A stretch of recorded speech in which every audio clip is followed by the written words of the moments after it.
Hey, what's going on, Guardians? TBL here from Planet Destiny. Now, a few days ago, we actually got to hear a little bit from Luke Smith with an interview he had where he spoke a bit about some of the ongoing issues in the Destiny 2 world right now. He covers a couple of interesting topics like fixed weapon roles and player engagement that we're going to be getting into over the course of this video and just discussing kind of some of the things he said and how exactly it relates to sort of the way the community feels, because I certainly think it's fair to say that it's a rather robust ongoing conversation. Now, Luke Smith starts off this interview talking a bit about Bungie and his surprise at how many players have overall reached the max level in Destiny 2. The engagement has actually been pretty darn good when it comes to people putting in the man hours to get through the story and then to get through the grind to reach 305. And this is what he has to say about it.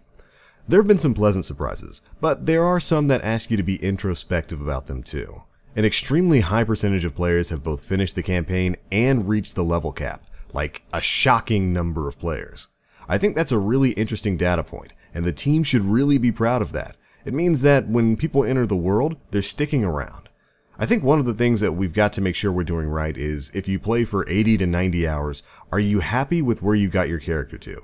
And where's new stuff for you to do? Are you interested in coming back? And overall, I have to agree with this. When I go back and I think about Destiny, despite the complaints that we in the community might have right now, a lot of people have made it to 305. I personally know several rather casual players who clocked out of Destiny 1 basically as soon as they beat Heart of the Black Garden and said, this is it, and never really came back to the game and never really hooked them on, who have gotten through the Destiny 2 story. They've finished that.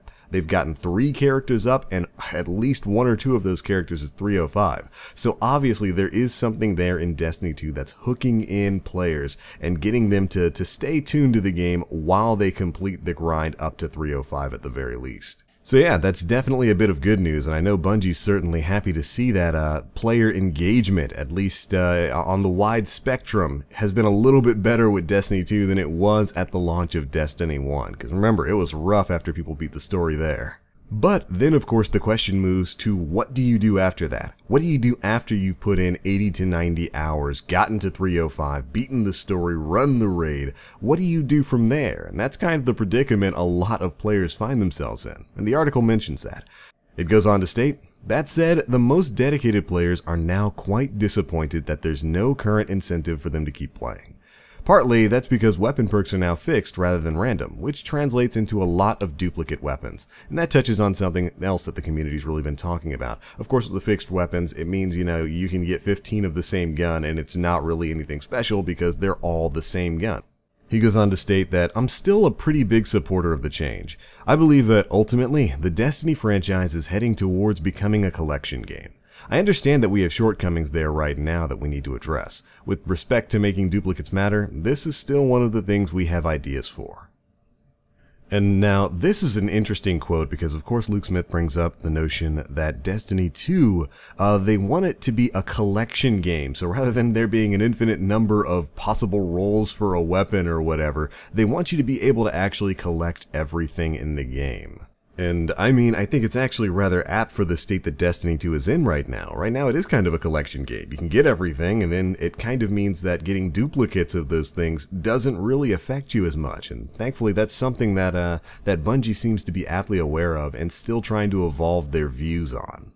Because, when you're running Iron Banner, you finally get up enough tokens to turn in for an Iron Engram over at Lord Saladin, and then you get the fusion rifle 4 times in a row. There's nothing that really feels too special about that, and I think that's generally admitted here by Smith, who goes on to address this issue by saying, you project when something comes out what you think the problems are going to be. Sometimes you're right, and you're like, cool, we can just do the work that we plan to do.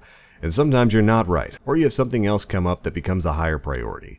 So for us, what we're doing right now is we're looking at the potential work we could do and we'll prioritize it. I still believe, and so does the gameplay team, that we've done the right thing for the collection game. Kind of hitting home the fact that fixed weapon roles probably aren't going to be going anywhere, but at the very least it looks like they're trying to figure out a way to sort of change the system to make it so that, getting those duplicate drops is worthwhile. And I really believe a great way to do that would be revamping the mod system.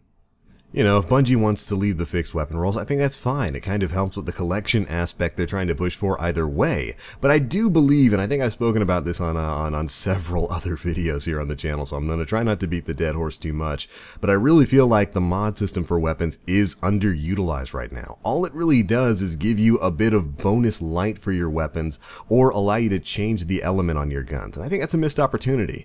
Changing the mod system up so that you can maybe swap out a perk or so on the gun would not only revitalize the way weapons work, it would allow you to customize your guns, create some of the roles that you want. You know, you could even limit it to something like intrinsic perks, but it would also kind of revamp the way we utilize the gunsmith. Because right now we mainly utilize poor Banshee 44 just to get those energy and kinetic counterbalance mods, or you know, that grenade recharge mod. It's mainly focused on armor, and I think that's fine.